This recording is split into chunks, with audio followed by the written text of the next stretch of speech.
Sarah Bennett's hands shook as she pointed the rifle at the man who'd killed her husband. 3 years she'd been running. 3 years of looking over her shoulder, jumping at shadows, telling her children lies about why they couldn't stay anywhere long. Now Nathaniel Cross sat on his horse 30 yards from the ranch house, smiling that same cold smile he'd worn the day he'd dragged James away in chains. And standing between them was Jackson Mercer, a man she'd known only 12 weeks, a man who'd just asked her to marry him, a man who was about to die because she'd been foolish enough to believe she could ever stop running. If you want to see how a broken woman and a haunted rancher stood against the devil himself, subscribe to this channel and stay until the very end. Drop a comment with your city. I want to see how far this story of second chances and stubborn courage travels across this world. The advertisement nailed to the post outside Keller's General Store had been there 3 days before Sarah saw it. She'd walked past it twice, her eyes on the ground, her children trailing behind like shadows. Emma clutched Daniel's hand. Thomas carried the canvas sack with everything they owned. They'd learned not to look at things they couldn't have. But on the third day, Emma stopped. "Mama." Sarah turned. Her daughter was staring at the yellowed paper, her lips moving as she read. "Mama, it says widow with children welcome." Sarah's chest tightened. She stepped closer, though every instinct screamed to keep walking to get out of Redemption, Texas, before someone recognized her from the wanted posters that might have made it this far south. The words were plain, written in rough handwriting that suggested a man unused to asking for help. Hiring cook, housekeeper, widow with children. Welcome, fair wages, room and board, inquire at Mercer Ranch, 8 miles north. "We can't," Sarah said. "Why not?" Thomas's voice cracked. He was 11 and trying to be a man. "We need money, Mama. Daniel hasn't eaten since yesterday." Sarah looked at Daniel, 7 years old, his face hollow, his eyes too big. He didn't complain. He never complained anymore.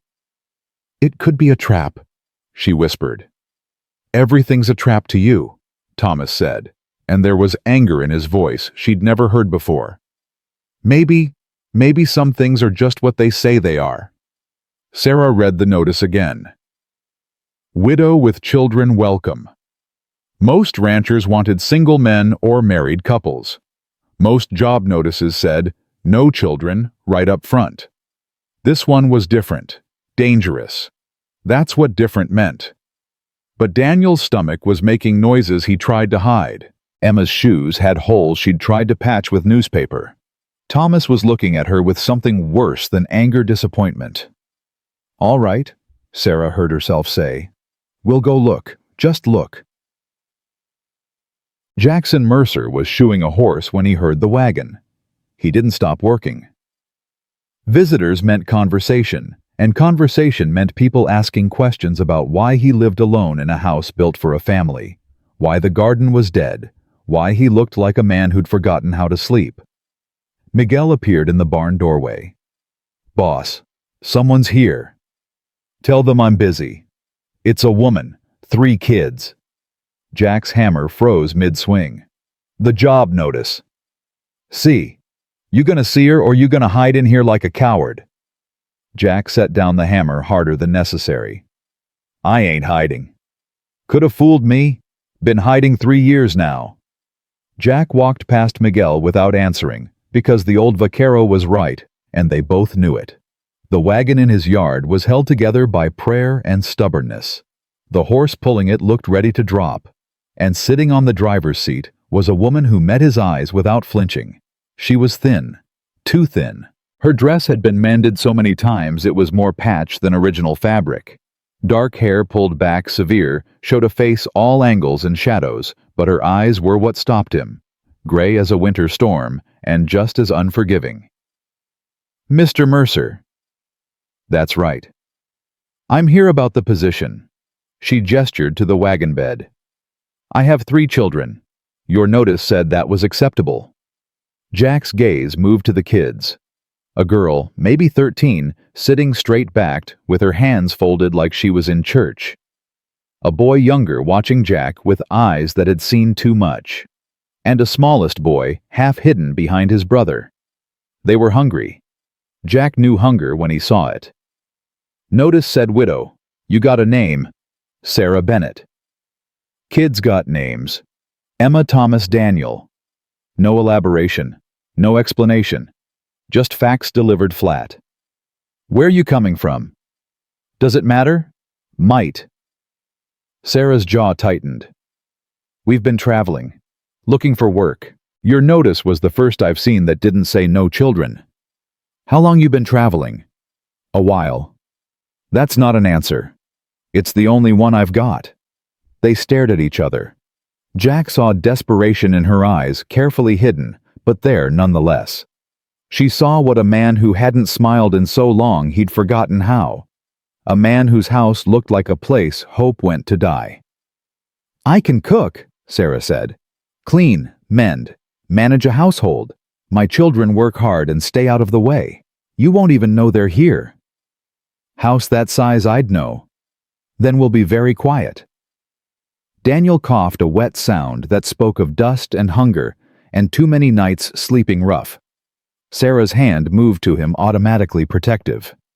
Jack made a decision he'd probably regret. "Job pays $20 a month. Room and board for all four of you. There's a room off the kitchen, used to be the housekeeper's quarters. Ain't been used in years, but it's got a bed and a stove." Sarah went very still. $20? Plus food, real food, much as you need. Her eyes filled with tears. She blinked back fast. That's generous." "It's fair. You do the work, you get paid. Simple as that." "Nothing simple, Mr. Mercer." "No," Jack agreed. "Reckon it's not, but the job's real if you want it." Sarah looked at her children. Emma nodded almost imperceptibly. Thomas's expression was hopeful for the first time in months. Daniel just leaned against his mother's side. "We'll take it," Sarah said. "Thank you." "Don't thank me yet. You might change your mind when you see the state of the house." He wasn't exaggerating.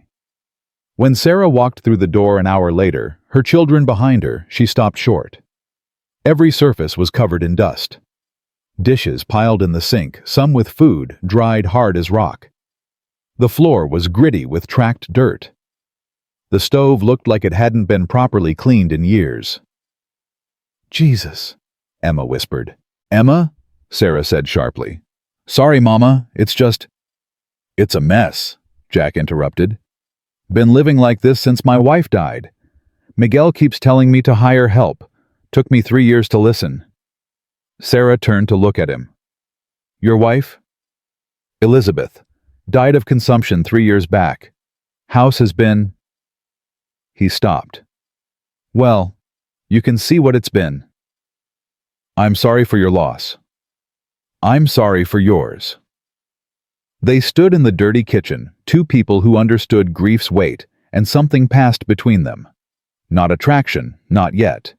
Just recognition. "I'll get started," Sarah said. "You'll eat first," Jack corrected. "You and the kids. Miguel's bringing supplies from the storage cellar, real food. Then you can decide if the job's worth doing." "Mr. Mercer." "It's Jack, and I ain't asking. You're pale as milk, your kids are swaying on their feet, and I won't have it said I worked someone to death on their first day." Sarah opened her mouth to argue, then closed it. Her pride wanted to refuse.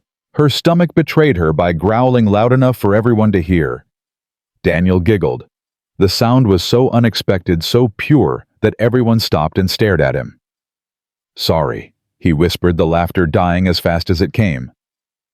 "Don't be sorry for laughing, son," Jack said, and his voice was gentler than Sarah had heard yet.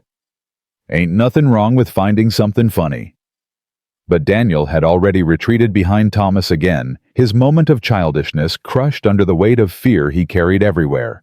Jack's eyes found Sarah's. The question was clear. What happened to these kids? Sarah looked away. Some questions she couldn't answer. Not yet. Maybe not ever. Miguel brought salt pork beans, cornbread, canned peaches. Simple food, but more than Sarah's family had seen in weeks. Sarah insisted on cooking it herself. Her hands moved with practiced efficiency, building up the fire-setting water to boil, slicing the salt pork thin. Emma helped without being asked. Thomas kept Daniel occupied. Jack watched from the doorway, Miguel beside him. "She's running," Miguel said quietly in Spanish. "I know." "From what?" "Don't know. Don't care." "Liar, you care. First time you've cared about anything in 3 years."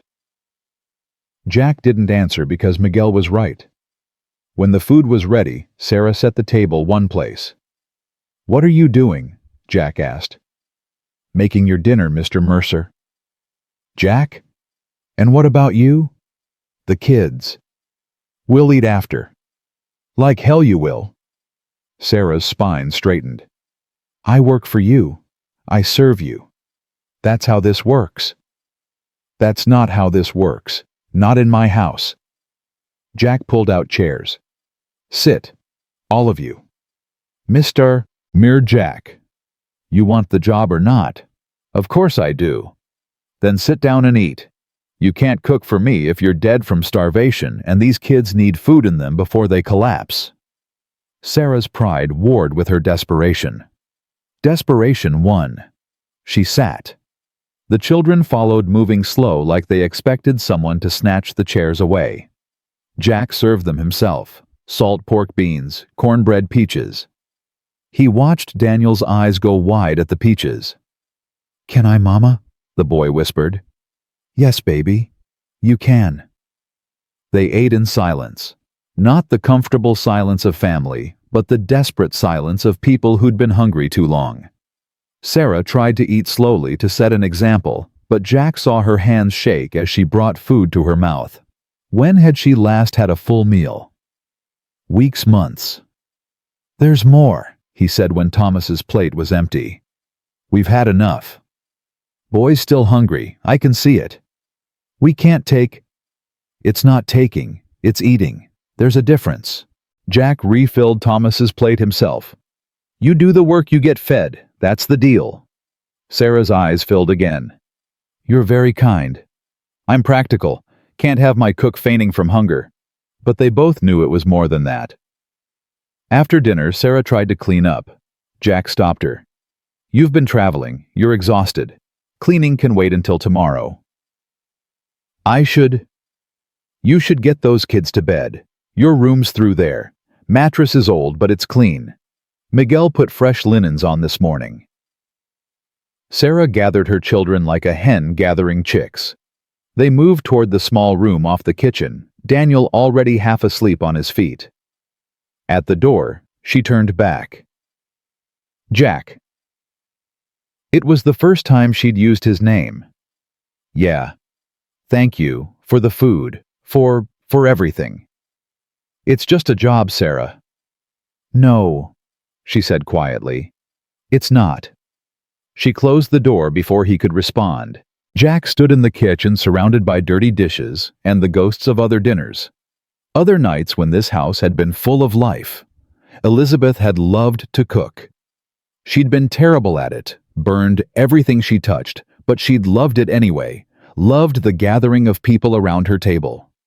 This was the first time since she'd died that the kitchen felt warm. Dangerous, that warmth. Dangerous to start caring again. But as Jack washed the dishes himself, something he hadn't done in months, he couldn't quite make himself regret hiring Sarah Bennett. Even if she was running from something. Even if that something might follow her here. Sarah lay in the darkness of the small room, her children pressed close on the narrow bed. They'd slept in worse places, much worse. Emma whispered, "Mama, is this real?"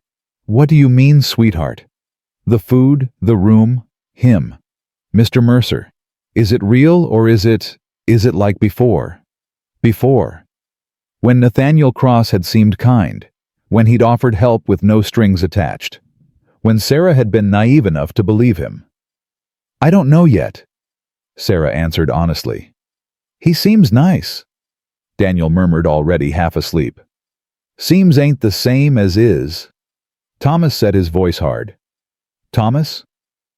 "I'm just saying, Mama. You told us not to trust nobody. Now we're trusting a stranger. We're surviving, Sarah corrected. There's a difference. But as she lay there listening to her children breathe, feeling the first real security she'd felt in years, Sarah wondered if that was true. Maybe this was more than survival. Maybe, just maybe, this was the beginning of something that looked like hope.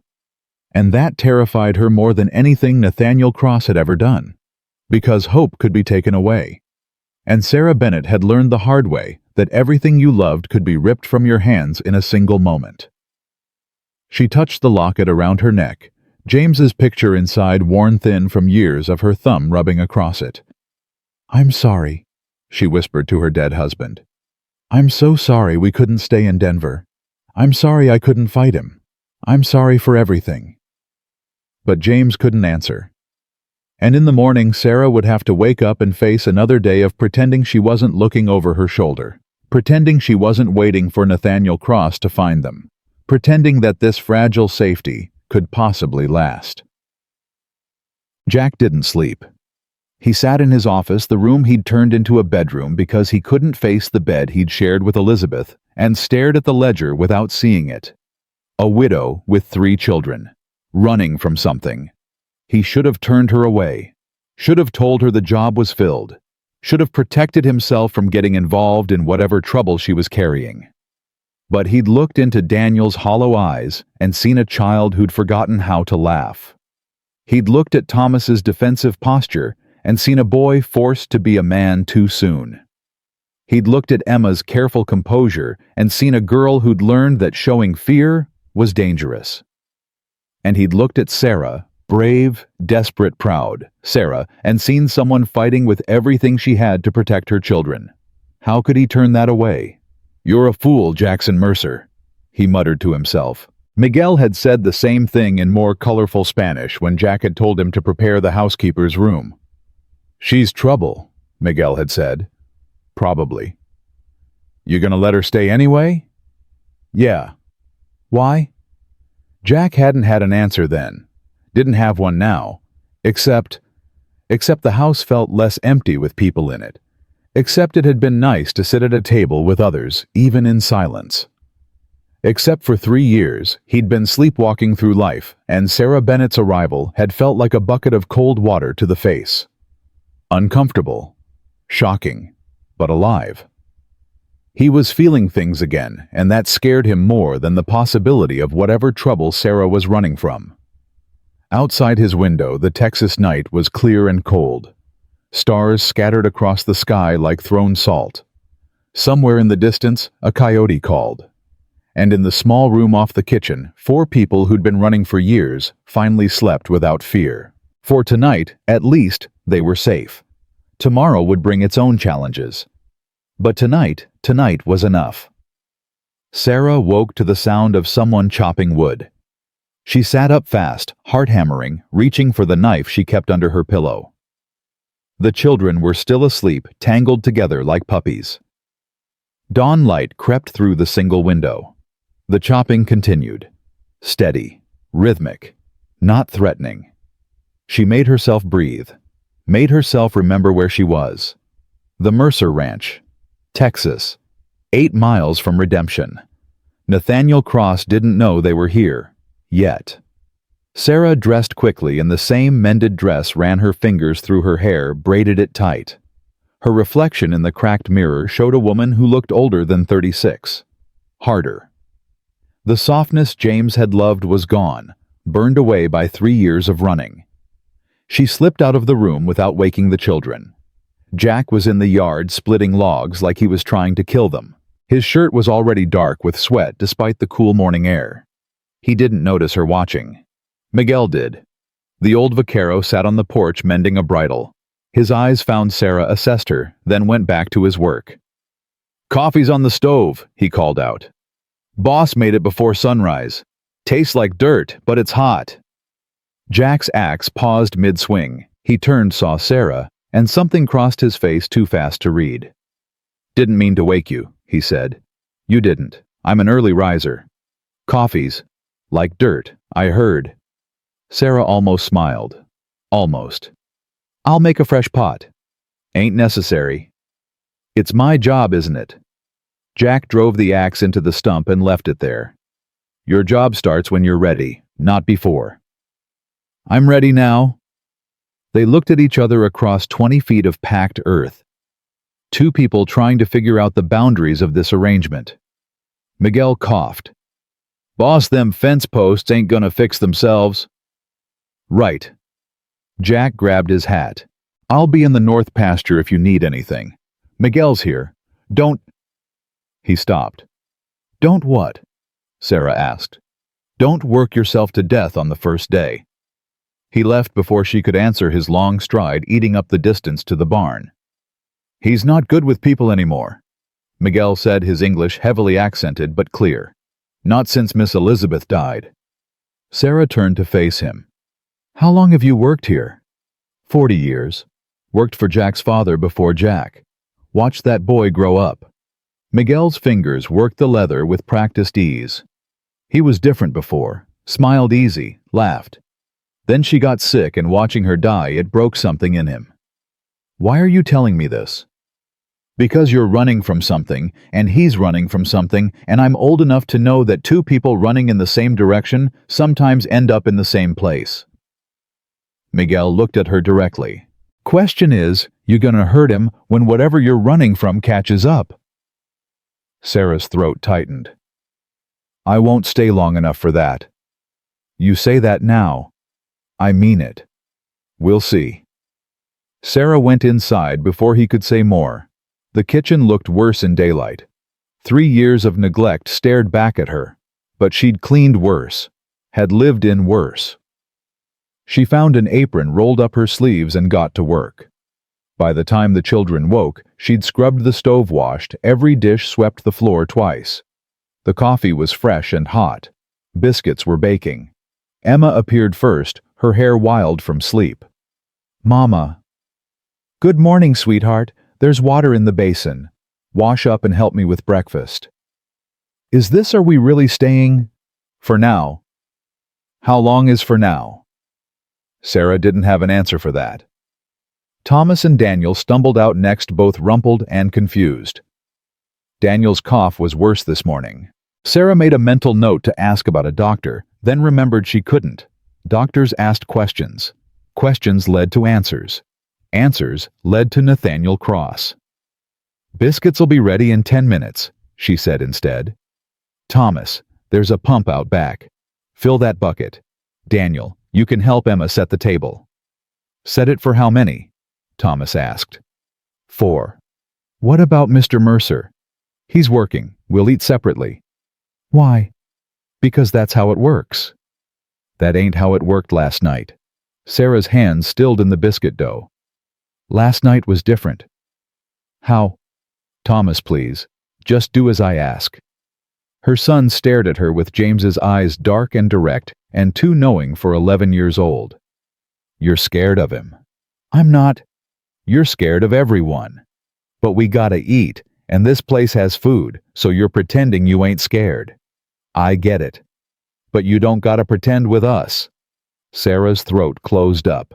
When had her boy gotten so perceptive? When had he stopped being a child and started being this hard, sharp thing that saw too much? I'm not scared of Mr. Mercer, she said quietly. I'm scared of getting comfortable. There's a difference. Thomas nodded slowly. Yeah, I guess there is. He went to fill the bucket, and Sarah went back to her biscuits, and nobody mentioned that her hands were shaking. Jack came in at noon, dusty and tired. He stopped short when he saw the kitchen. It gleamed. Every surface scrubbed, every dish put away, curtains she must have found somewhere washed and hanging. The smell of soup filled the air. Real soup with vegetables and meat. Not the watery broth he'd been living on. Sarah stood at the stove, stirring. She didn't turn around. Lunch is ready, she said. I can bring it to wherever you're working, or... Here's fine. Jack removed his hat. Where are the kids? In their room. They've already eaten. They hiding from me. They're resting. Sarah. He waited until she turned. I ain't gonna hurt them. Or you. You know that, right? I don't know anything about you. Fair enough. But I need you to understand something. Whatever you're running from, whatever happened before you got here, I don't care. You work hard. You take care of this house. We'll get along fine. I ain't gonna pry, and I ain't gonna judge, but I also ain't gonna let anyone hurt you or those kids while you're under my roof. That clear?" Sarah's eyes searched his face. "Why? Why what? Why do you care? We're strangers. We could be criminals for all you know." "Are you?" "No." "Then that's all I need to know. It's not that simple." "It is to me." They stood in the clean kitchen, soup bubbling on the stove, and Sarah made a decision that terrified her. "There's a man," she said, "back in Colorado. He was a U.S. Marshal. He arrested my husband on false charges. James died in his jail. And this man, Nathaniel Cross, he wanted me. Thought because James was gone, I'd—" She stopped, her breath coming too fast. Jack's expression didn't change, but something in his eyes went cold and hard. "Go on." I refused. He didn't take it well. Started making threats, started coming around at night. I tried to leave, but he always found me. Then one night there was a fire. His house, his records. 3 people died. And he blamed me. Said I set it. Put out wanted posters, hired bounty hunters. So I ran. Took the children and ran, and we've been running ever since. Did you set the fire? No. You sure? I was 5 miles away when it started. But that doesn't matter. He has money connections. Nobody's gonna believe a widow over a U.S. Marshal. Jack was quiet for a long moment. Then, how long ago? 3 years. And he's still looking. Men like Nathaniel Cross don't let things go. I embarrassed him, made him look weak. He'll spend his last dollar to find me. He know you're in Texas. I don't think so. We've been careful. Different names in every town, never staying long, never leaving a trail. What name you using now? Sarah hesitated. Bennett's real. Sarah's real. The rest I've been Mary Elizabeth Anna. Whoever I needed to be. Jack absorbed this. Kids know the truth. Emma does. Thomas suspects. Daniel, he was too young when James died. He doesn't remember much. That boy's scared of men. It wasn't a question. Nathaniel hit him once. Daniel was 4. He wouldn't stop crying, and Nathaniel... Sarah's voice broke. I got between them, but Daniel remembers. He's been afraid ever since. Jack's jaw clenched. Man who hits a child ain't a man. He's a coward. A coward with a badge and the law on his side. Law ain't always right. I learned that as a Texas Ranger. Sarah's head snapped up. You were a ranger. Long time ago. Before Elizabeth. Before... He gestured vaguely. Before I came back here to rot in peace. Why'd you leave? That's a story for another day. Jack moved to the table, sat down heavily. Right now we gotta figure out what to do if this Cross finds you. When? Not if. When? All right. When? What's your plan? Run. Same as always. That ain't much of a plan. It's kept us alive this long. Has it? Or have you just been lucky? Sarah flinched, because he was right. They'd been lucky. Lucky that bounty hunters were lazy. Lucky that Nathaniel's reach hadn't extended this far south yet. Lucky that desperation made you invisible in a way nothing else could. But luck ran out. It always did. I don't have another option, she said quietly. Yeah, you do. You stop running. You don't understand. I understand plenty. I understand you're tired. I understand those kids are tired. I understand running's just another kind of dying, only slower. Jack leaned forward. You want to live in fear the rest of your life? Want your kids to... Of course not, but... Then you make a stand. Here. Now. You let Cross come, and you face him with people who'll stand with you. I can't ask you to... You ain't asking. I'm offering. Sarah shook her head. You don't know what he's capable of. Don't I? Jack's voice went flat. I was a ranger for 8 years. Saw men like Cross. Hell, I arrested men like Cross. They all got the same disease, thinking they own people, thinking the badge gives them the right to do whatever they want. And you know what stops men like that? What? Other men saying no. Other men standing up and saying, you don't get to do this. Not here. Not anymore. He'll kill you. He can try. Jack. Sarah. He stood, moved closer, but didn't touch her. I ain't gonna force you to stay. If you want to pack up your kids and run tomorrow, I'll pay you for the day and wish you luck. But if you're willing to trust me even a little, I'm telling you, you don't have to run anymore. Sarah wanted to believe him. God, she wanted to believe him. But belief was dangerous. Belief got people killed. I need to think, she whispered. Fair enough. You think? I'll be in the barn if you need me. He left, and Sarah stood alone in the kitchen she'd just cleaned, surrounded by the smell of soup and the ghost of possibility. Emma emerged from the children's room. I heard, she said. Emma. We should stay, Mama. He's right, we can't run forever. We can try? No, we can't. I'm tired, Mama. Thomas is angry all the time. Daniel has nightmares every night. This place feels safe. He feels safe. Can't we try?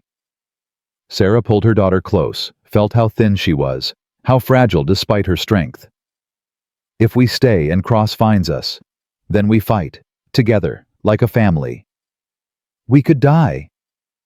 We're already dying, just slower. Sarah closed her eyes.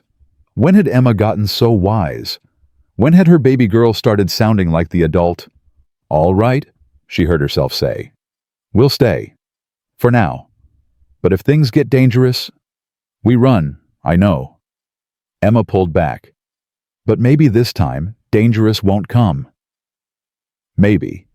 But Sarah had stopped believing in maybe 3 years ago, the night Nathaniel Cross had shown her exactly what kind of man he was. Still she'd try. For her children she'd try. Even if it killed them all. The first week passed in a blur of work and wary circling. Sarah cooked and cleaned and tried to make herself invisible when Jack was around. Jack worked from dawn to dark and tried to pretend he didn't notice how Sarah tensed whenever he entered a room. The children moved through the house like ghosts there, but not there. Miguel watched it all with knowing eyes and said nothing. On the 8th day, everything changed. Sarah was in the garden, or what passed for a garden. 3 years of neglect had turned it into a tangle of weeds and dead plants. But underneath she'd found good soil, hope buried deep. She was pulling weeds when she heard hoofbeats. Her blood turned to ice. She turned slowly, her hand already reaching for the knife she kept in her apron pocket. A man sat on a horse at the property line. Tall, lean, watching the house with too much interest. Not Nathaniel, but that didn't mean he wasn't one of Nathaniel's men. Can I help you? Sarah kept her voice steady through sheer force of will. The man tipped his hat. Looking for the Mercer place. You found it. Jack around. In the barn. Who's asking? Old friend. The man's eyes traveled over her, assessing. You the new housekeeper? I am. Got a name? Sarah's hand tightened on the knife. Who wants to know? Easy, ma'am. Just making conversation. But the man's hand had moved to his hip, where a pistol sat in its holster. Sarah. Jack's voice coming from behind her. She hadn't heard him approach. He stepped past her, putting himself between her and the stranger. The movement was casual, but deliberate. Kane, Jack said. What brings you out here? Can't an old friend visit? You ain't just visiting. You're working. I can see it in how you're sitting that horse. The man Kane smiled. Still sharp, Mercer. Yeah, I'm working. Sheriff now over in Redemption. Been hearing stories about a widow with 3 kids. Wanted to check it out. Sarah's lungs stopped working. Stories? Jack said flatly. Yeah. Stories about a woman named Sarah. Or maybe Mary. Or Elizabeth. Stories about a fire in Colorado. Stories about a U.S. Marshal looking for her. Kane's eyes found Sarah again. Stories about bounty hunters asking questions in town. When Jack's voice went hard. 2 days ago, 3 men showed a sketch around, asked if anyone had seen a woman matching the description. Dark hair, 3 kids, probably using a fake name. They still in town. Left yesterday. Heading south, I heard. But Mercer. Kane paused. They'll be back. And when they come, they won't ask polite questions. They'll tear this place apart looking for her. Sarah's knees went weak. She'd known this would happen, known it was only a matter of time. How long do we have? Jack asked. Week, maybe 2 if you're lucky, but luck runs out. Kane looked at Sarah. Ma'am, I don't know your story, and I ain't saying I believe everything I heard. But I need to know, are you wanted by the law? No. Sarah's voice came out stronger than she felt. I'm not wanted for any crime, but there's a man who wants me, and he's using the law to find me. Nathaniel Cross. You know him. Know of him. U.S. Marshal out of Denver. Got a reputation for being thorough. Also got a reputation for being cruel. Kane shifted in his saddle. You telling me he's after you personal, not professional? Yes. What did you do to him? I said no. Kane's expression darkened, and he couldn't accept that. Men like him never do. True enough. Kane looked at Jack. You know what you're getting into. Yeah. You sure? Because Cross has resources, money, connections. He can make your life hell legal-like. Let him try. Jack. I said let him try. Jack's voice was steel. She's under my protection now. Anyone comes for her, they come through me first. Kane studied his old friend. You mean that? Every word. You always were the stubborn son of a bitch. But Kane was smiling slightly. All right, I'll do what I can from my end. Slow things down, make it hard for Cross's men to get information. But Mercer, when they come, and they will come, don't do anything stupid. Stupid like what? Stupid like getting yourself killed over a woman you barely know. Jack didn't answer, which was answer enough. Kane sighed. I'll be in touch, ma'am. He tipped his hat to Sarah and rode off. Sarah waited until he was out of sight before her legs gave out. Jack caught her before she hit the ground. Easy, I got you. They found us. They found us already. They found the general area. That ain't the same as finding you. It's close enough. Sarah pulled away from him, her breath coming in gasps. We have to leave. Tonight. Before... You ain't leaving. You heard him. They're coming. When they get here, we'll be ready. You can't fight a U.S. Marshal. Watch me. Jack, please. I can't have your blood on my hands. I can't. He gripped her shoulders, made her look at him. Listen to me. You didn't cause this. Cross did. He's the one who couldn't take no for an answer. He's the one who abused his power. He's the one who's coming here looking for trouble. None of that's on you. You understand? It doesn't matter whose fault it is. What matters is you stop running. What matters is you trust someone beside yourself for once. What matters is you let me help you. Why? Sarah's voice broke. Why would you risk everything for us? Jack's hands loosened but didn't let go. His eyes, gray-green like creek water, held hers. Because 3 years ago, I stood by Elizabeth's bed and watched her die, and I couldn't do a damn thing to save her. Couldn't fight it. Couldn't stop it. Just had to watch. And it near killed me being that helpless. He paused. But this I can fight. This I can stop. And maybe that's selfish, but I don't care.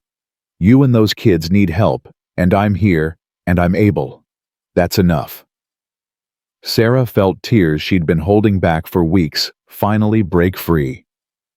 I'm so scared, she whispered. I know. But you don't have to be scared alone anymore. He pulled her close, and Sarah let herself lean into him for just a moment. let herself feel the solid strength of someone else carrying the weight. Then she pulled back, wiped her eyes, and straightened her spine. "All right, we stay, but on one condition." "What's that?" "You teach me to shoot." Jack's eyebrows rose.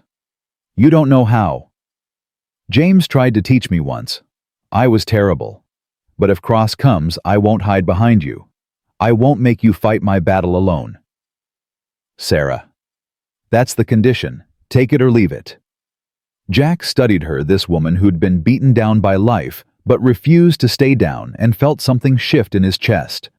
Something that had been frozen for 3 years starting to thaw. Dangerous, that thawing. Dangerous to care. But maybe some things were worth the risk. "All right," he said. "I'll teach you. But we do it right. Every day until you can hit what you're aiming at. Deal." They shook on it, formal as a business arrangement, pretending that's all it was. But they both knew better. Something had changed between them in that conversation. Some line had been crossed that couldn't be uncrossed. Later that night, after the children were asleep and the house was quiet, Sarah stood at the window and looked out at the dark Texas prairie. Somewhere out there, Nathaniel Cross was coming. Somewhere out there, bounty hunters were asking questions and getting closer. Somewhere out there, violence was gathering like a storm. But for the first time in 3 years, Sarah wasn't facing it alone. And that made all the difference. The rifle was heavier than Sarah expected. Jack handed it to her at dawn the next morning, out behind the barn, where nobody from the road could see. Miguel stood nearby, arms crossed, watching with the patience of someone who'd seen this lesson before. "First thing you gotta know," Jack said, "is that shooting ain't about strength. It's about control." Sarah hefted the Winchester, trying to find a comfortable grip. "Feels like it's about strength." "That's because you're fighting it. Here." He stepped behind her, his hands covering hers on the rifle. "Relax your shoulders. The gun don't care how tense you are." His breath was warm against her ear. Sarah made herself focus on the rifle and not on how close he was standing. "Now bring it up slow, butt against your shoulder, firm, but not too tight. You tense up when you shoot, the recoil's gonna hurt." Sarah followed his instructions. The rifle settled into place, feeling slightly less foreign. "Good. Now see that fence post 20 yards out?" "I see it." "Look down the sight. Line it up. Don't rush. Breathe slow." Sarah aimed her finger, finding the trigger. Her heart hammered so loud she was sure Jack could hear it. "When you're ready," he said quietly. "Squeeze gentle. Don't jerk." She squeezed. The rifle kicked hard into her shoulder. The shot went wide, missing the fence post by 3 feet. "Told you not to jerk," Jack said, but his voice held no criticism. "Try again." For the next hour, Sarah shot until her shoulder ached and her ears rang despite the cotton Miguel had given her. She missed more than she hit, but slowly, painfully, she started to understand the rhythm of it, the breathing, the squeeze, the moment between decision and action. On her 23rd shot, she hit the fence post. "There you go," Jack said, and there was genuine pride in his voice. "Now do it again." She did, and again, and again. By the time the sun was fully up, Sarah's hands were shaking from exhaustion, but she could hit the post 6 times out of 10. "Enough for today," Jack said. "You did good." "I'm terrible." "You're learning. That's different." He took the rifle from her. "We'll practice every morning until it's second nature. By the time Cross gets here, you'll be able to defend yourself." "If he gets here," Sarah wanted to say, but she knew better. When? Always when. Emma was waiting when Sarah came back inside. "Can you teach me too?" Sarah's stomach dropped. "Absolutely not." "Why, if there's going to be trouble." "There's not going to be trouble. And you're 13 years old." "Mama, I'm not a baby.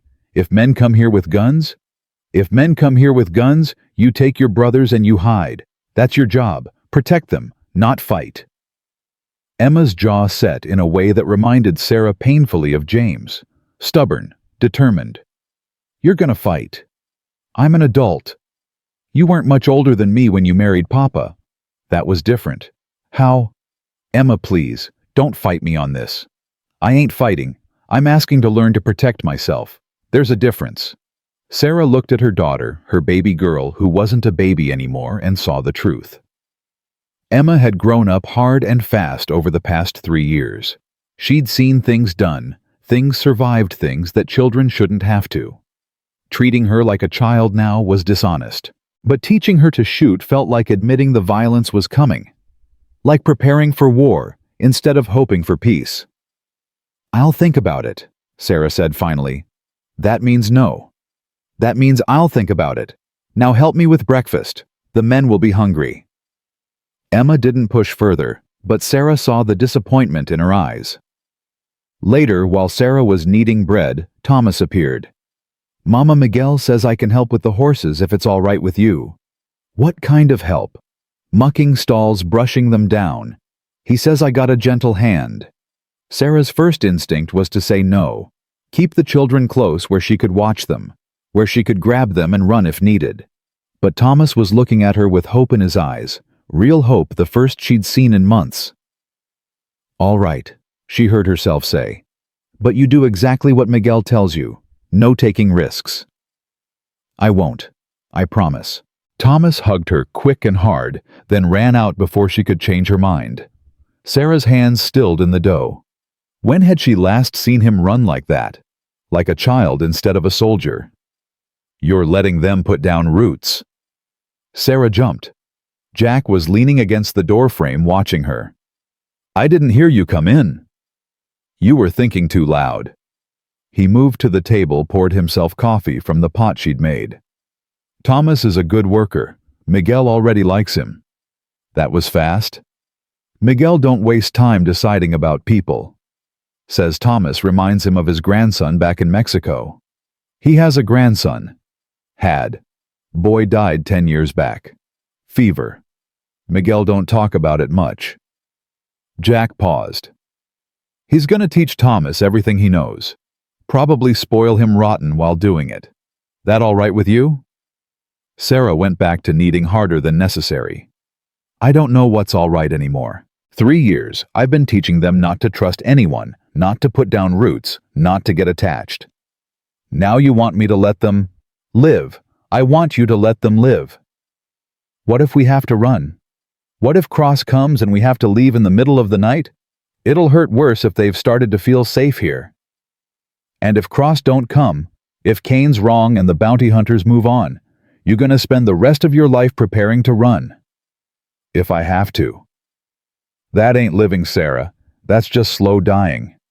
Better slow than fast. Jack set down his coffee cup with more force than necessary. You really believe that? I don't know what I believe anymore. They stared at each other across the kitchen table. Two wounded people trying to figure out how to stop hurting. My wife, Jack said suddenly. She got sick in the spring. By summer, she couldn't get out of bed. By fall, she couldn't speak. I spent those months trying to prepare for losing her.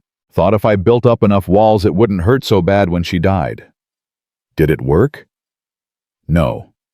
It just meant I wasted the last months of her life being scared instead of loving her. His voice roughened.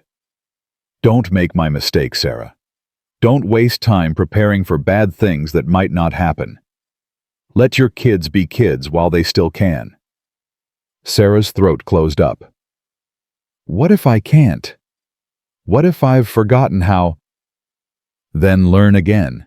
Same way you're learning to shoot. One day at a time. Before Sarah could answer, Daniel burst through the door, his face flushed with excitement. Mama Miguel says there's kittens in the barn. Can I see them? Please. Sarah knelt down, brushed hair from his forehead. Kittens. Baby ones. He says the mama cat had 5. Can I go see? Sarah looked at Jack over Daniel's head. He nodded slightly. All right, baby. But stay close to Miguel and don't touch them too much. Mama cats get protective. I'll be careful. Thank you. Daniel threw his arms around her neck, then ran back out, his earlier fear of Jack completely forgotten. "See," Jack said softly. "He's already healing. Let him." Sarah stood her knees protesting. "You make it sound simple." "Ain't simple, but it's necessary." The days that followed fell into a rhythm Sarah hadn't felt since before James died. She cooked and cleaned and practiced shooting. The children worked alongside Miguel, learning skills Sarah hadn't realized they needed. Jack was a quiet presence there, but not crowding, helpful, but not intrusive. It felt almost normal. That's what scared her most. On the 10th day, Reverend Howard came calling. Sarah was in the garden when she heard the wagon. She looked up, saw the pastor's buggy, and felt her stomach drop. Religious men asked questions, poked into business that wasn't theirs, judged. Jack emerged from the barn, wiping his hands on his pants. "Reverend, what brings you out here? Heard you hired a housekeeper." The old pastor climbed down from his buggy, moving slow with age. "Thought I'd come introduce myself. Welcome the lady to our community." "Sarah," Jack called. "Come meet Reverend Howard." Sarah made herself walk over, made herself smile, made herself look like a normal woman with nothing to hide. "Ma'am." The Reverend tipped his hat. "Samuel Howard. I pastor the Baptist Church in Redemption." "Sarah Bennett. Pleased to meet you, Reverend." "Bennett." He repeated the name slowly. "You related to the Bennetts up in Denver?" Sarah's heart stopped. "No, sir, it's a common name." "I suppose it is. You got children, I hear." "3. Emma, Thomas, and Daniel." "Fine biblical names. They in school?" "Not yet. We've only just arrived and—" "No need to explain, ma'am. I'm not here to pry. Just wanted to extend an invitation to Sunday services. You and the children would be most welcome." It was a trap. Sarah knew it was a trap. Go to church, meet people, answer questions, leave a trail. But refusing would be suspicious. "That's very kind," she said carefully. "We'll certainly consider it." "You do that, and Mrs. Bennett. If you ever need anything spiritual, counsel, practical help, a listening ear, my door's always open." He meant it kindly. Sarah could see that. But kindness made her uncomfortable. Kindness meant people looking too close. After the Reverend left, Jack found her standing rigid in the yard. "He's a good man," Jack said. "Won't push if you don't want to go. Everyone in that church will look at us. They'll wonder where we came from, why we're here. They'll talk. Let them talk. Talking ain't hurting. Talking leads to questions. Questions lead to Cross finding you. I know, but Sarah, you can't live your whole life afraid of being seen." "Why not? It's kept us alive." "Has it? Or has it just kept you breathing?" Sarah turned on him, anger flaring hot. "Stop acting like you know what's best for me. You don't know what I've been through. You don't know what he's capable of." "You're right, I don't. But I know what fear's capable of. Seen it eat people alive from the inside out." Jack's voice was hard now. "You want to live in fear, fine. But don't pretend you're protecting your kids. You're just teaching them to be afraid." "That's not fair." "Ain't it? Look at Daniel. 2 weeks ago he couldn't talk to a grown man without hiding. Now he's showing me drawings and asking about the horses. That's because he's starting to feel safe. You gonna take that away from him because you're scared? You don't understand." "I understand plenty. I understand you've been hurt bad and you're trying to protect yourself. But there's protecting and there's hiding, and you gotta figure out which one you're doing." Sarah's hands clenched into fists. "I hate you." "No, you don't. You hate that I'm right. Go to hell." "Already been. Spent 3 years there. Trying to leave." They glared at each other, both breathing hard, both too stubborn to back down. Then Emma's scream split the air. Sarah and Jack ran. They found Emma in the barn, backing away from a man Sarah had never seen before. He was tall, weathered, with a gun on his hip and cold eyes that tracked Emma like a predator watching prey. "Easy, little girl," the man said. "Just asking questions." Jack stepped between Emma and the stranger, his hand dropping to his own gun. "Who the hell are you?" "Name's Warren. I'm looking for someone." Warren's hand moved casually toward his weapon. Woman. Dark hair. 3 kids. Heard she might be working around here. Sarah's blood turned to ice. Get out, Jack said, his voice deadly quiet. Not till I get answers. You the rancher, Mercer? I am, and you're trespassing. You got 5 seconds to leave before I shoot you for it. Warren smiled. That's unfriendly. I'm just doing a job. Got hired to find this woman. She's wanted for arson. Murder, maybe. Man paying me says she's dangerous. What man? Nathaniel Cross, U.S. Marshal. Pays good money for information. Warren's eyes found Sarah, who'd frozen in the barn doorway. That her. Don't know what you're talking about. Yeah, you do. I can see it in how you're standing. How she's standing. That's her, ain't it? Jack's gun cleared leather faster than Warren expected. The barrel pressed against Warren's forehead before the bounty hunter could blink. Last chance, Jack said. Ride out now, or I put a bullet through your skull. You won't shoot. You're a law-abiding man. Used to be. Then I met people like you. Changed my perspective. Warren's smile faded. He looked into Jack's eyes and saw something that made him step back. This ain't over. Cross'll send more men. Better men. You can't protect her forever. I can try. Warren backed toward his horse hands visible, but his eyes promised violence. You're making a mistake, Mercer. A big one. Won't be the first. They watched Warren ride away, dust rising behind him. Emma was crying. Sarah pulled her close, felt her daughter shaking. It's all right, sweetheart. He's gone. He knew Mama. He knew who we were. How did he know? I don't know, baby. I don't know. But she did know. Someone in Redemption had talked. Someone had put the pieces together. Someone had sold them out for Cross's money. The hunt was over. They'd been found. Jack turned to face her, his expression grim. How long until Cross gets here? Days. Maybe a week if we're lucky. Then we got work to do. Jack, we can't stay. You heard him. More are coming. Better men. We have to. You ain't running. Jack's voice was steel. Not this time. This time we stand and we fight. You'll die. Maybe. But I'll die on my feet instead of living on my knees. There's worse ways to go. Sarah looked at this man who'd known her only 2 weeks, who was willing to die for her anyway, and felt something crack in her chest. Why? She whispered. Why would you do this? Jack's expression softened just slightly. Because 3 years ago, I stood by and watched someone I loved die, and I couldn't do nothing about it. Because those kids deserve better than running. Because you deserve better than being hunted like an animal. And because... He stopped. Because what? Because when you walked into my life, the house stopped being empty. And I ain't ready to let that go yet. Sarah's breath caught. Jack, don't. Don't say nothing you ain't ready to say.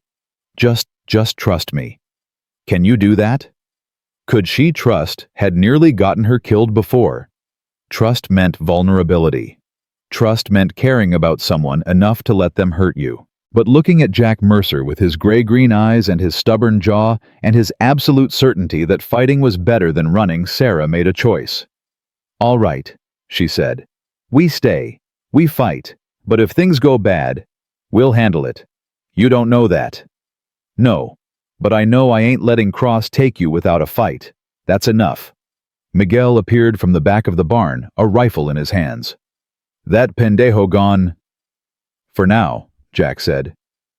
But he'll be back, with friends. Bueno, I was getting bored. Miguel checked his rifle with the ease of long practice. We got maybe a week to prepare. I'll ride to town, talk to Kane. See if we can get the law on our side. Kane can't fight a U.S. Marshal. No, but he can slow one down, make things difficult, buy us time. Time for what? Sarah asked. To make this ranch into a fortress, Jack said. To get the children somewhere safe, to figure out how to survive what's coming. Sarah felt Emma press closer to her side, felt the weight of her daughter's fear and her trust in equal measure. "What do you need me to do?" Sarah asked.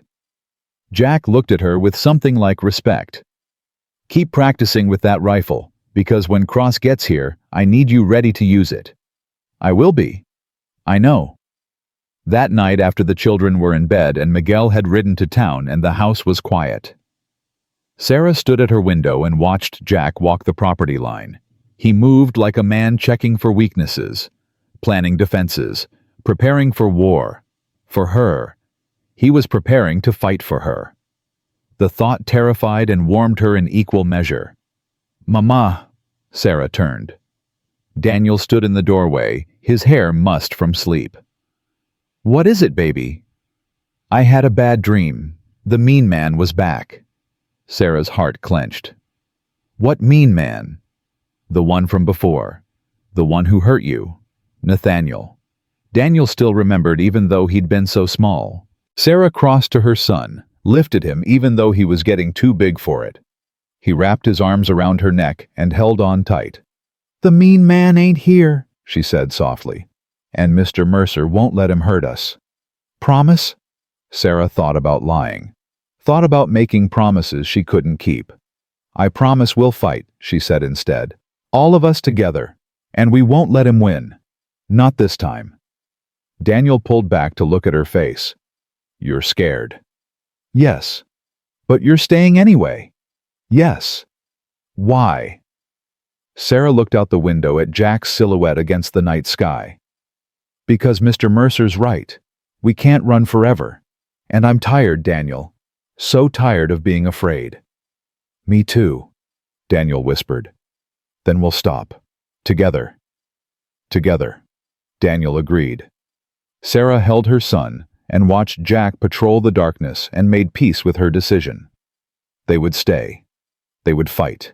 And if Nathaniel Cross wanted her, he'd have to go through a Texas Ranger, a Mexican vaquero, and a woman who'd finally decided she was worth defending. Let him come. She'd be ready. Miguel returned from town at midnight with news that made Jack's jaw tighten. "Kane says Cross left Denver 3 days ago. Heading south with 6 men. Maybe more." Sarah's hand stopped moving in the dishwater. "How does Kane know? Telegraph operator owes him favors. Cross sent a wire to his men here. Said he's coming to collect his property personally." Miguel spat to the side. "That's what he called you. Property." "How long do we have?" Jack asked. 5 days. Maybe 6. "That's not enough time." "It's what we got." Jack turned to Sarah. "The children need to go." "What?" "It ain't safe here. Cross comes with 6 men, there's gonna be shooting. I won't have those kids caught in the crossfire." "Where would they go?" "Reverend Howard. He's got that house behind the church. Big place room for them. He'll keep them safe." "No." Sarah's voice was flat. "I'm not sending my children away." "Sarah?" "No. We stay together. That's not negotiable." "You're being stubborn." "I'm being their mother. I've already lost their father. I won't lose them too." Jack looked at Miguel. The old vaquero shrugged. "She's right, boss. You split them up, now those kids'll think she's sending them away forever. They've been abandoned enough." "They haven't been abandoned," Sarah said sharply. "I've kept them alive." "I know that. But they're scared, and scared children think the worst. You send them to town now, they'll think you don't want them anymore." Sarah's anger drained away, replaced by exhaustion. "So what do we do?" "We prepare," Jack said. "Tomorrow we fortify this place, board up windows we don't need, set up positions with clear sight lines, stock ammunition, make sure everyone knows where to go when shooting starts." "Everyone?" "You, me, Miguel, Emma if she's willing. Thomas watches the little one." "Emma's 13. Emma's old enough to hold a rifle if she has to. Rather have her able to defend herself than helpless." Sarah closed her eyes. "This is insane." "Yeah, but it's happening whether you like it or not." The next morning, Emma proved she'd been listening. "Teach me to shoot." Sarah looked up from the breakfast she was making. Emma. You're learning. Thomas is learning to ride. Daniel gets to play with kittens. What am I supposed to do? Hide? Yes. I won't. I'm tired of hiding, Mama. Tired of being scared. Tired of running. Mr. Mercer says we're making a stand. I want to stand too. Jack appeared in the doorway, drawn by raised voices. She's got a point. Stay out of this, Sarah snapped. Can't. It's my ranch, my fight. And she's asking to help. I ain't gonna say no to that. She's a child. I was younger than her when I learned. Saved my life more than once. Sarah looked between her daughter and Jack, saw the same stubborn determination in both their faces. Fine. But you listen to every word he says. You follow every instruction. And if I say stop, you stop. Understood? Yes, ma'am. Emma's face lit up like Christmas morning. An hour later, Sarah stood behind the barn, watching Jack teach Emma the same way he'd taught her. His hands gentle, his voice patient. Emma was a better student, less afraid, more focused. On her fifth shot, she hit the fence post, dead center. Natural talent, Miguel observed. He was beside Sarah, watching with approval. Girl's got good eyes, steady hands. She's 13, Sarah said again, like saying it enough times would make it matter.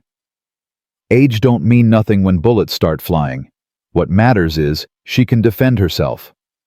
Sarah's throat tightened. She shouldn't have to. No, but she does. World ain't fair, Senora. You know that better than most. Emma fired again. Another hit. Sarah felt pride and grief war in her chest. Her baby girl learning to kill. What would James think? But James was dead, and the living had to protect themselves. That afternoon, Thomas came running from the north pasture where he'd been working with Miguel. Riders coming. Jack grabbed his rifle. How many? 2. They ain't riding fast, though. Everyone inside. Now. Sarah herded the children into the house. Emma grabbed the rifle Jack had given her that morning. Thomas positioned himself at the window. Daniel pressed against Sarah's side, trembling. It's all right, baby, Sarah whispered, though her own heart was racing. We're safe. The riders stopped at the property line. Jack walked out to meet them, Miguel flanking him. Both men had rifles ready. Sarah watched through the window, her breath coming short. One of the riders dismounted, tall, broad-shouldered, wearing a marshal's badge that caught the sunlight. No, Sarah breathed. Mama! Emma's voice was sharp with fear. Is that? Get your brothers to the cellar. Now. But, now, Emma. Emma obeyed, dragging Daniel toward the cellar door. Thomas hesitated. Mama, you need to hide too. I'm not hiding from him ever again. Go with your sister. Mama. Go. Thomas ran. Sarah heard the cellar door slam, heard the bolt slide home. Then she picked up her rifle and walked outside. Nathaniel Cross turned when he heard the door. His smile was the same one that haunted her nightmares. Sarah, it's been too long. She said nothing, just aimed the rifle at his chest. Now that's no way to greet an old friend. We were never friends. No, I seem to remember differently. I remember offering you a home, protection, everything you needed after poor James died in my jail. You killed him. I arrested a criminal. What happened after was unfortunate. You starved him, beat him, made sure he never saw a trial. Cross's smile never wavered. I upheld the law. That's my job. Speaking of which, he gestured to the man beside him. This is Deputy Marshal Warren. We're here on official business. Warren, the same man who'd come before, who'd found Emma in the barn. Jack's rifle came up. Official business on my property requires a warrant. Cross pulled a paper from his coat. I have one, signed by a territorial judge, authorizes me to arrest Sarah Bennett for arson and murder. Let me see it. Cross handed it over. Jack read it, his expression darkening. This is 3 years old, And it ain't specific. Just says, female suspect, late 20s, dark hair. Could be anybody. Could be. But we both know it's her. Knowing and proving are different things. Are they? Let's ask the lady. Cross's eyes found Sarah. Did you set fire to my house? Sarah? Did you burn it to the ground with 3 people inside? No. Did you steal $40 from my safe before you ran? That was my wages. Money you owed me. Interesting interpretation. The law might see it differently. The law. Sheriff Kane's voice cut through the tension. Is me in this county. Kane rode up from the south, his own deputies flanking him. 3 men total, all armed. Cross's smile tightened. Sheriff, I have a federal warrant. I see that. I also see it's 3 years old and awful vague. Makes me wonder why you waited so long to act on it. I've been looking for her. She's good at hiding. Or maybe you ain't got a real case. Maybe you're abusing your authority to pursue a personal vendetta. Cross's facade cracked slightly. You're interfering with federal business. I'm protecting a citizen of my county from harassment. There's a difference. Kane dismounted, moved to stand beside Jack. Here's how this is going to work. You want to arrest Mrs. Bennett? You file proper papers with the territorial court. You get a judge to review the evidence. You do it legal. I am doing it legal. No, you're waving around an old warrant and hoping nobody calls your bluff. I'm calling it. Kane's hand rested on his gun. Now you can ride out peaceful, or we can have a conversation about jurisdiction and federal overreach. Your choice. Cross looked at Kane, at Jack, at Miguel, at Sarah standing on the porch with a rifle. 4 against 2. Bad odds even for a U.S. Marshal. This isn't over, Cross said. It is for today, Kane replied. Cross's eyes found Sarah again. You can't hide behind these men forever. Eventually they'll leave. They'll get tired of protecting you, and when they do, I'll be waiting. Then you'll be waiting a long time, Jack said. Because I ain't leaving. And I ain't getting tired. You don't know what you're defending. She's a liar, a thief, a murderer. She's none of those things. But even if she was, she'd still be under my protection. So you got a choice, Cross. You can leave now with your dignity intact, or I can shoot you for trespassing. Either way, you ain't taking her. The 2 men stared at each other. Jack's finger moved to his trigger. Cross laughed, but there was no humor in it. You're making a mistake, Mercer. A fatal one. Won't be my first. Cross remounted Warren following. But before riding off, Cross called out, I'll give you 3 days, Sarah. 3 days to come with me willingly. After that, I come back with enough men to burn this place to the ground, and everyone in it dies. Your choice. Then he was gone, dust rising behind his horse. Sarah's knees gave out. Jack caught her before she fell. I got you. You're all right. He means it. He'll come back. He'll kill everyone. Let him try. Kane approached, his expression grim. Jack, he's serious. 3 days from now, he'll come back with an army. You can't fight that. Watch me. Don't be stupid. Send the woman and kids to Santa Fe. I got friends there, federal marshals who ain't corrupt. They can protect her, get her a fair hearing. No. Sarah pulled away from Jack, forced herself to stand. I'm not running anymore.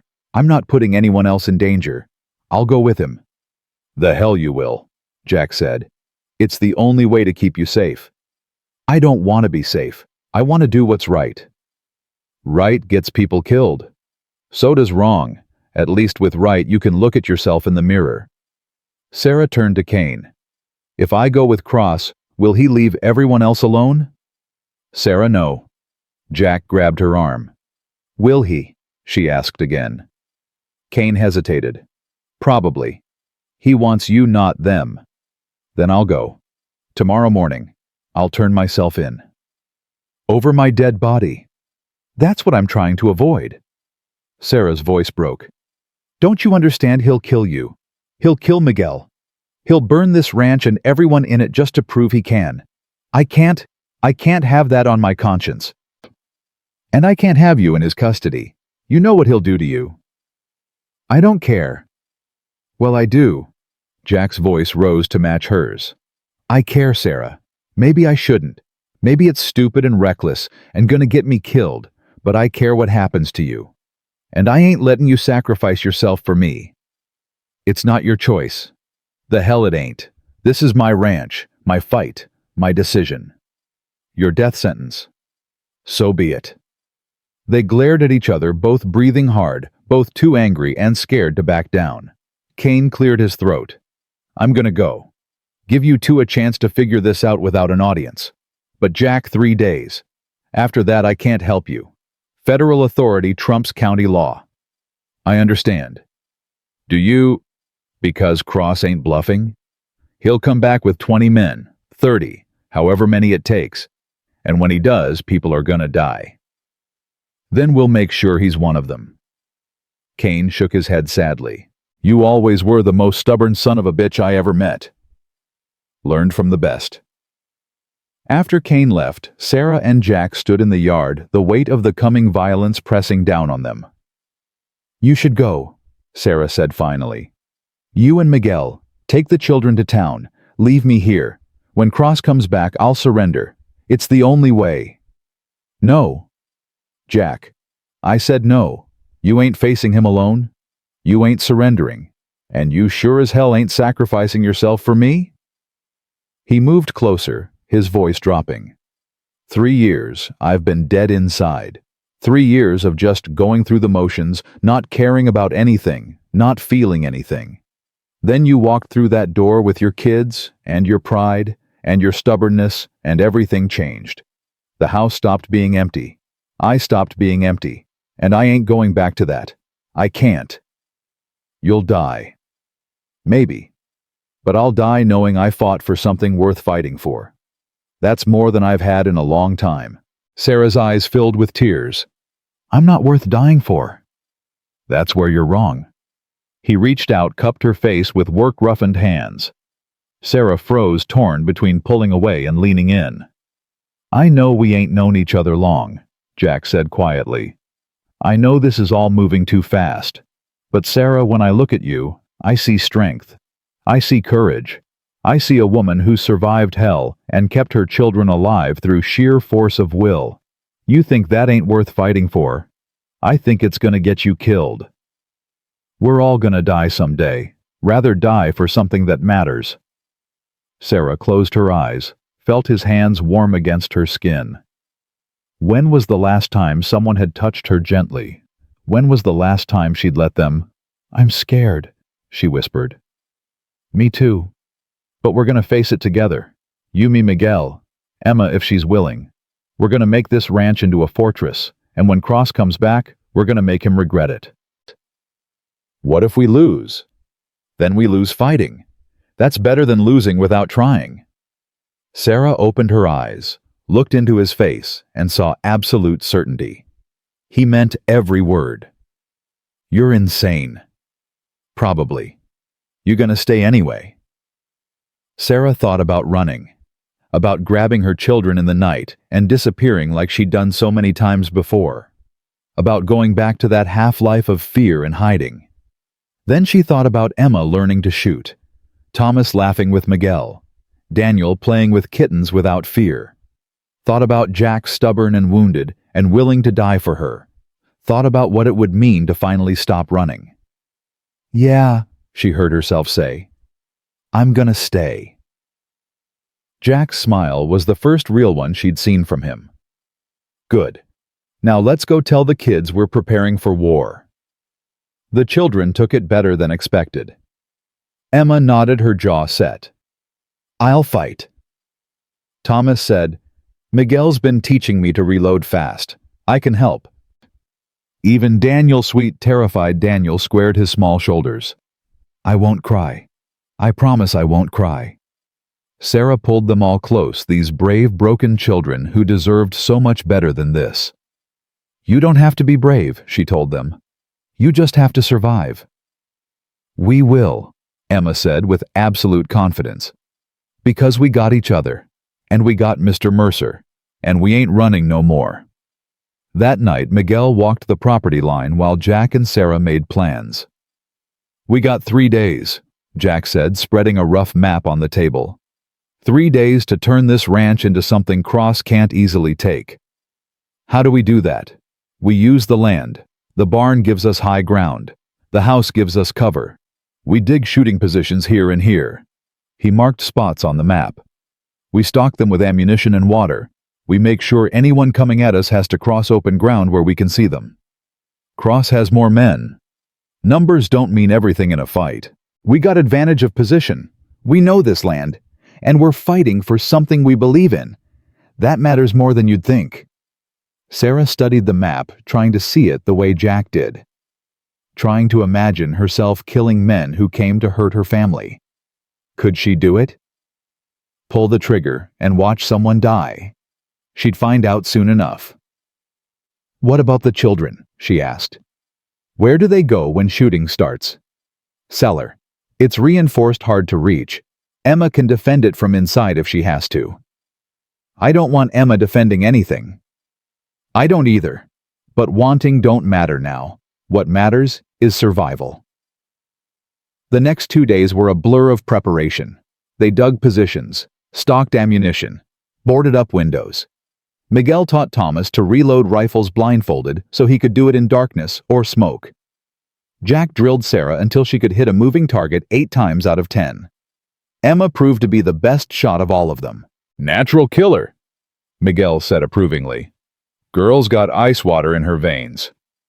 Sarah watched her daughter shoot with calm precision and felt her heart break. 13 years old and learning to kill. What kind of mother allowed this? The kind trying to keep her children alive. On the 3rd morning, they woke to find 7 riders at the property line. Not Cross and Warren. 7 men Sarah had never seen before. Hard men with dead eyes and guns for hire written all over them. Jack stepped onto the porch, rifle ready. You're trespassing. The leader grinned. Marshal Cross sends his regards. Says your 3 days are up. Says you had your chance. Where is he? Coming, with more men. These are just, what did he call it, insurance. Make sure you don't run before the fun starts. We ain't running. Stupid, but it's your funeral. The men dismounted, made themselves comfortable at the property line. Waiting. Sarah stood at the window watching them, her rifle heavy in her hands. Mama. Daniel's voice was small. Are they gonna hurt us? Sarah looked down at her son. His eyes were wide but not frightened, trusting her to protect him. Not if I can help it, baby. I believe you. Such simple faith, such complete trust. Sarah would die before she broke it. Night fell. The 7 men built a fire, 8 talked. Sentries walking the perimeter to make sure nobody left the ranch. Inside the house, the defenders prepared. They'll come at dawn, Jack said. That's when Cross will arrive. He'll want good light. Want to see everything. How many will he bring? 20, maybe more. We can't fight that many. We don't have to fight all of them. Just enough to make it too expensive. Cross is a coward. He'll back off if he starts losing men. You sure about that? No, but it's all we got. Sarah checked her rifle for the 100th time. Checked the ammunition. Checked the positions they'd prepared. Everything was ready. They were as prepared as they could be. Now they just had to survive until morning. Dawn came with dust on the horizon. Sarah stood at the window watching the cloud grow larger. Her hands were steady on the rifle. That surprised her. She'd expected to shake to feel fear paralyze her the way it had for 3 years. Instead, she felt calm, cold, ready. How many? Jack asked from his position by the door. Can't tell yet. 20 at least. More than I hoped. Less than I feared. Miguel crossed himself. Dios nos ayude. God helps those who help themselves, Jack replied. Everyone to positions. Emma, you got the children. Yes, sir. Emma's voice was steady too. She'd already taken Thomas and Daniel to the cellar along with water and ammunition. If the house fell, she'd defend them from there. 13 years old and ready to kill. Sarah pushed the thought away. No time for grief now. Grief was for after. If there was an after. The riders came into view. Sarah counted 23 men, including Cross and Warren. They stopped at the property line, spread out in a line that stretched across the entire approach to the house. Cross sat in the center, his marshal's badge catching the early light. He looked confident, certain of victory. Sarah hated him with a purity that took her breath away. "Last chance, Mercer." Cross's voice carried across the distance. "Send out the woman and everyone else lives. You have my word, as a U.S. Marshal." "Your word ain't worth spit," Jack called back. "We all know what happens to people who trust you." "Then you're choosing death. For yourself, for that old Mexican, for those children hiding in your cellar." Sarah felt ice slide down her spine. He knew about the cellar. How "one of my men used to work here." Cross continued reading her mind. "Told me all about this place. Where the weak points are. Where people hide. You got nowhere to run, Sarah. Nowhere to hide. Come out now and I'll let the children live." "Liar." Sarah's voice cracked. "You'll kill them anyway." "Maybe, maybe not. But if you stay in there, I guarantee they die. So what's it gonna be? You gonna sacrifice those babies for your pride?" Sarah's hands trembled now. Not from fear, from rage. Jack touched her shoulder. "Don't listen. He's trying to rattle you." "It's working." "I know, but you gotta trust me. We can win this." "How we're 3 against 23? 4. Emma's voice came from the cellar stairs. "I can shoot." "Emma, get back down there." "No, Mama. Thomas can watch Daniel. You need me up here." Sarah looked at her daughter, saw James in her eyes, saw strength she hadn't known was there. "All right, take the west window. Don't shoot unless you have to. Conserve ammunition." "Yes, ma'am." Cross was still talking, his voice carrying easily across the open ground. "I'm giving you 1 more minute. After that we come in, and we don't leave until I have Sarah. Dead or alive don't matter to me." Jack moved to his position. 60 seconds. "Everyone ready?" Sarah's mouth was dry. "Ready." Miguel chambered around. "Listo." Emma settled her rifle on the windowsill. "Ready, Mr. Mercer?" The 60 seconds stretched like hours. Sarah watched Cross check his pocket watch. Watched him smile. Watched him raise his hand. "Time's up," he shouted. "Take the house." The line of riders surged forward.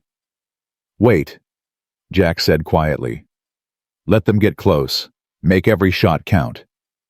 The riders came on whooping and firing pistols wildly, trying to intimidate, trying to make the defenders panic and shoot too soon.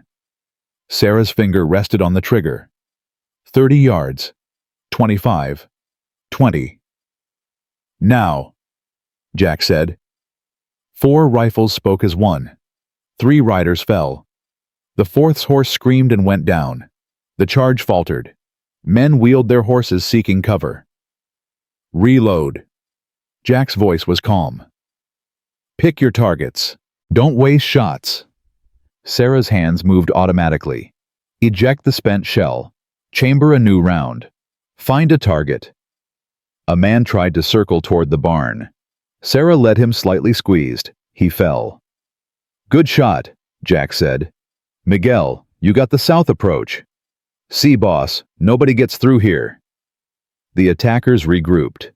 Cross was shouting orders, spreading his men out, trying to come from multiple directions at once. Smart. If they hit from all sides, the defenders couldn't cover everything. "Emma, watch the back," Jack called. "They'll try to flank us." "I see them." Emma's rifle cracked. A man climbing through the rear window dropped back outside.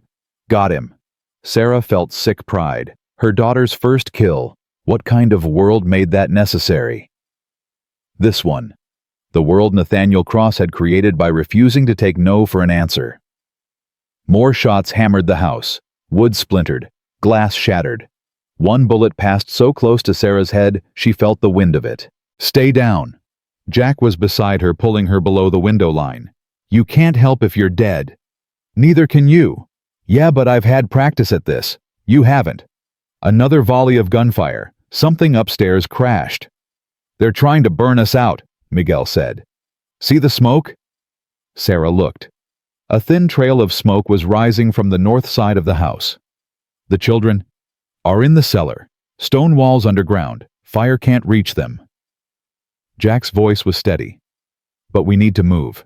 Can't stay here once the smoke gets bad. Move where? Barn. Its stone won't burn easy. Better sight lines. We can hold there. That means crossing open ground. I know, but staying here means dying from smoke. Your choice. It wasn't a choice. Not really. How do we do this? Miguel goes first, covers from the barn. Then you and Emma. I'll come last, keep them busy. No, I'll come last. Sarah. You're a better shot. We need you alive more than me. I'll cover. Jack looked at her, started to argue, then nodded. All right. But you run fast when I say go. Don't stop for nothing. Miguel moved to the door, rifle ready. On 3. 1, 2, 3. He burst out, running low and fast. Shots kicked up dirt around him. He returned fire without breaking stride, made it to the barn, turned and started shooting back at the house's attackers. Emma. Now. Emma ran. She was faster than Miguel, younger, but one of Cross's men saw her. That's the girl? Get her. Sarah's rifle came up. She fired 3 times fast as she could work the lever. The man targeting Emma fell. Emma made the barn. Your turn, Jack said. Not yet. Miguel needs more cover. Sarah. I said not yet. She fired again. Again. Forcing Cross's men to keep their heads down. Jack added his fire to hers. Together they created enough chaos that the attackers scattered, seeking cover. Now. Jack grabbed her arm. Run. Sarah ran. Her lungs burned. Her legs felt like water. Bullets whipped past, too close, too many. 10 yards. 5. Something hit her like a hammer blow. Her left shoulder exploded in pain. She stumbled, but didn't fall. Couldn't fall. Had to reach the barn. Strong hands grabbed her, pulled her inside. Miguel. You're hit, he said. Doesn't matter. Where's Jack? She turned. Jack was still at the house, firing methodically, covering her retreat like he'd promised. Jack! Come on! He fired twice more, then ran. Cross's men saw their chance. 5 of them broke cover, trying to cut him off. No! Sarah raised her rifle with her good arm. Fired. Missed. Emma fired. 1 attacker fell. Miguel fired. Another fell. Jack was halfway to the barn when his leg buckled. He went down hard. Sarah screamed, started to run back to him. Miguel grabbed her. You'll die. Let me go. Jack was getting up, dragging his wounded leg. Still firing. Still fighting. 3 yards from the barn, he fell again. Sarah tore free from Miguel, ran out into the open. Bullets sang around her. She didn't care. She grabbed Jack's collar, dragged him with strength born of desperation. Miguel appeared beside her, firing with one hand, pulling Jack with the other. They got him inside. Sarah slammed the barn door shut, dropped the heavy bar across it. How bad? She asked, already kneeling beside Jack. Leg. Through the muscle. I'll live. His face was pale with pain. You're hit worse. It's nothing. You're bleeding. So are you. They stared at each other, 2 stubborn, wounded people who'd somehow survived the last 5 minutes. Then Jack started laughing. We're idiots. Complete idiots, Sarah agreed. We should have run. Probably. Too late now. Way too late. Emma was at the window, her rifle ready.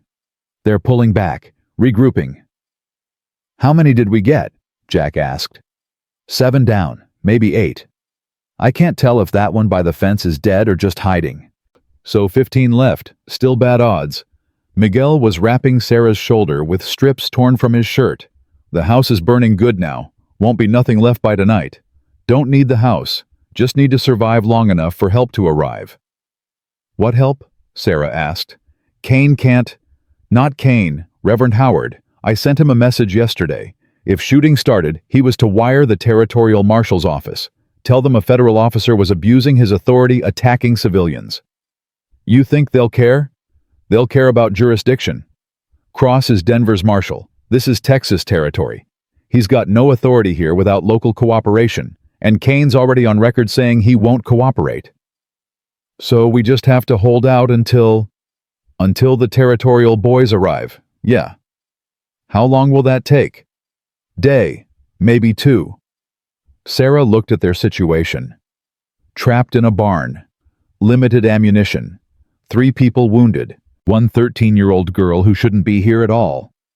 We can't hold for 2 days. We don't have a choice. Cross's voice boomed across the yard. Mercer, you listening? Jack moved to the window, favoring his wounded leg. I'm listening. Smart play getting to the barn, but you're just delaying the inevitable. I got men, I got ammunition, I got time. What do you got? Enough to make you regret coming here. Brave words from a man bleeding in a barn. Here's what's gonna happen. I'm gonna give you 1 hour. 1 hour to come to your senses. Send out Sarah and the girl, and I'll let you and the Mexican live. You got my word. Your word's worth nothing. Then you're all gonna die. I'll burn that barn same as I burned the house. Smoke you out. Shoot you when you run. Either way, I get what I came for. Jack didn't answer. Couldn't answer. Because Cross was right. The barn was stone, but the roof was wood. The doors were wood. Everything would burn eventually. What do we do? Sarah asked quietly. We pray help arrives before Cross gets impatient. 1 hour passed. Then 2. Cross's men tried rushing the barn twice. Both times accurate rifle fire from the windows drove them back. 2 more men fell. 13 left. But ammunition was running low. Sarah's shoulder throbbed with every heartbeat. Jack's leg had stopped bleeding, but he couldn't put weight on it. Miguel was the only one still at full strength, and he was 65 years old. Emma sat against the wall reloading rifles with mechanical precision. Her face was streaked with powder smoke and tears. I'm sorry, Sarah told her. I'm so sorry I brought you into this. You didn't bring me into nothing, Mama. I chose to fight. I'd choose it again. You're 13. I'm old enough to know what's right, and standing up to that man that's right, even if we die doing it. Sarah pulled her daughter close with her good arm. You're the bravest person I know. I learned from you. They sat in silence, listening to Cross's men moving outside, surrounding the barn, getting ready for the final push. When they come again, Jack said, they'll come from all sides at once, try to overwhelm us with numbers. Can we stop them? Miguel asked. No, but we can make them pay for every inch. Sarah checked her rifle. 3 rounds left. After that, her pistol. 6 shots. 9 bullets between her and Nathaniel Cross. It would have to be enough. The attack came at sunset. 15 men from 4 directions, all shooting, all screaming. The barn erupted in gunfire. Sarah fired until her rifle clicked empty. Switched to her pistol. Fired until that was empty too. Beside her, Jack and Miguel did the same. Emma kept shooting long after everyone else had run dry. Men fell, but more kept coming. The barn door shuddered under impacts. Someone was trying to break it down. They're coming through, Miguel shouted. Jack handed Sarah his knife.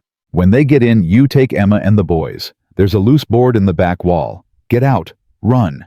No. Sarah. No. We started this together. We end it together. The door splintered, crashed inward. Nathaniel Cross stepped through. Pistol raised. Warren beside him. 3 more men behind them. Finally, Cross said. Took long enough. Jack stepped in front of Sarah, even though he could barely stand. You want her? You go through me. Gladly. Cross raised his pistol. A rifle shot cracked from outside. Warren fell a hole between his eyes. More shots. Cross's men started dropping. What the? Cross spun. Through the shattered door, Sarah saw riders, men in suits, badges gleaming. Sheriff Kane's voice. Federal marshals, drop your weapons. Cross's face went white, then red. This is my jurisdiction. Not anymore. A tall man with a silver badge stepped into view. Nathaniel Cross, you're under arrest for abuse of authority, assault, attempted murder, and about 6 other charges. I'll think of later. You can't, I'm a U.S. Marshal. You were a U.S. Marshal. Now you're just a criminal who used his badge to terrorize citizens. The tall marshal gestured. Boys, take him. Cross fought, screamed, made threats. It didn't matter. He was dragged away in chains. Sarah's legs gave out. She sat down hard, her shoulder screaming, her body shaking with reaction. It was over. After 3 years of running, 3 years of fear, it was finally over. Jack lowered himself beside her, grimacing with pain. You all right? No, but I will be. Yeah, you will. Emma emerged from her position, her face pale. Is he really gone? He's really gone, sweetheart. Emma's composure cracked. She started crying, great gulping sobs she'd been holding back for hours. Sarah pulled her close, held her while she shook. Thomas and Daniel came up from the cellar, blinking in the fading light. Mama? Daniel's voice was small. Can we stay now? Can we stop running? Sarah looked at Jack, at Miguel, at the barn that had saved their lives, at the smoldering ruins of the house they'd defended. Yeah, baby, we can stay. The territorial marshal, his name was Coleman, took statements from everyone, documented the bodies, made it official that Cross had acted without authority, that his warrant was fraudulent, that everything he'd done was illegal. You're free to go, Mrs. Bennett, Coleman said. No charges, no warrants, clean slate. Sarah almost didn't believe him. Just like that. Just like that. Cross kept sloppy records, made a lot of enemies. When word got out he was abusing his power, people started talking. We've got testimony from 5 other women he harassed. Evidence he'd been taking bribes. Hell, we got enough to put him away for 20 years. What about the fire, the deaths? Investigated. You were 5 miles away when it started. Multiple witnesses confirm it. And the fire inspector's report, the one Cross buried, shows the fire started from a knocked-over lamp during a fight. Cross started that fight. Those deaths are on him, not you. Sarah felt 3 years of weight lift off her shoulders. I'm really free. You're really free. She started crying then. Couldn't stop. 3 years of fear and grief and exhaustion pouring out all at once. Jack held her while she sobbed, his arms solid and sure. He didn't say anything. Didn't need to. They stayed like that until the tears finally stopped. What now? Sarah asked when she could speak again. Now we rebuild, Jack said. The house is gone, but the barn's solid. We can live there until we build something new. If you're staying, if you want to. Sarah looked at him, really looked at him.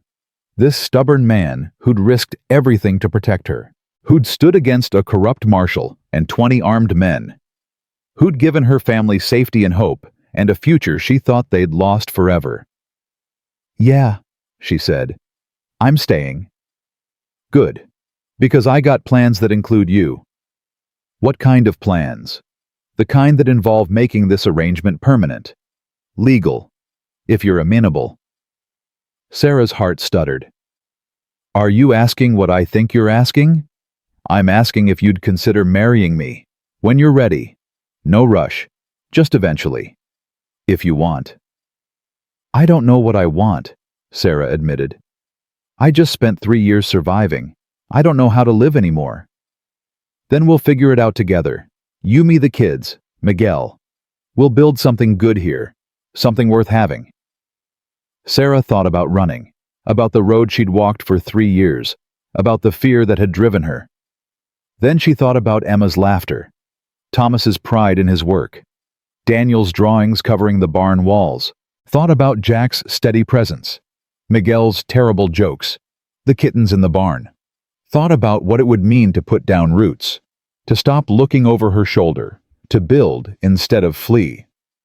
"All right," she said. "Yes, eventually, when I'm ready." Jack's smile was like sunrise after a long night. "Eventually's good enough for me." 6 months later, Reverend Howard married them in what was left of the ranch yard. The new house wasn't finished yet. They'd been living in the barn making it work, but it didn't matter. What mattered was Sarah standing beside Jack, her children beside her, promising to build a life together. Emma stood as witness proud in a new dress she'd sewn herself. Thomas held the rings, his chest puffed with importance. Daniel scattered wildflowers he'd picked that morning. Miguel cried, claimed it was dust. Everyone pretended to believe him. When Reverend Howard said, "You may kiss your bride," Jack did. Gentle and careful, like Sarah was something precious. Maybe she was. Maybe they both were. Two broken people who'd found each other and decided to be whole together.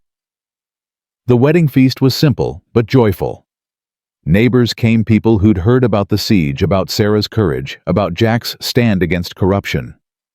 People who'd decided that anyone brave enough to face down Nathaniel Cross deserved to be welcomed. As the sun set and people drifted home, Sarah stood with Jack watching Daniel chase fireflies with the other children. "You happy?" Jack asked. "I don't know yet, but I'm not afraid anymore. That's a start." "Yeah, it is." Years passed. The house got built bigger than before, with room for the children to grow. Thomas became Miguel's protege, eventually taking over much of the ranch work. Emma started teaching school in the barn-turned-classroom, educating ranch children who couldn't make the journey to town. Daniel grew into a quiet, artistic boy who drew everything he saw, preserving the life they'd built in careful sketches. Sarah learned to laugh again, to trust again, to believe that good things could last. Jack learned that loving someone didn't mean losing them, that opening his heart again wouldn't destroy him. They had more children, 2 boys and a girl who never knew fear the way their older siblings had, who grew up safe and loved and certain of their place in the world. On their 25th anniversary, Sarah and Jack stood in the yard where she'd first arrived. The house was full of grandchildren now. Emma had married a teacher from Redemption. Thomas had built his own ranch nearby. Daniel's art hung in galleries in Santa Fe and Denver. "You ever regret staying?" Jack asked. Sarah thought about it, about the scars she still carried, about the nightmares that occasionally woke her, about Nathaniel Cross dying in prison 5 years earlier, unlamented and alone. "No," she said finally. "Running was surviving. But this is living, and I'd choose living every time. Even knowing what it cost. Especially knowing what it cost. Because now I know what I'm capable of. What we're all capable of when we stop running and start fighting." Jack pulled her close and Sarah let herself lean into him the way she'd learned to over 25 years. Let herself feel safe in a way she'd never thought possible. They'd built something good here. Something worth having. Something that would outlast them both. And it had all started with a simple job notice and a desperate widow brave enough to answer it. "Thank you," Sarah whispered. "For what? For seeing me when I couldn't see myself. For fighting when I wanted to run. For teaching me that some things are worth standing for. You taught me the same thing. We saved each other." "Yeah, I guess we did." They stood together as the sun set over their ranch, their children and grandchildren laughing inside their future bright and certain. Sarah Bennett Mercer had stopped running 25 years ago, and in standing still, she'd found everything she'd been running toward all along.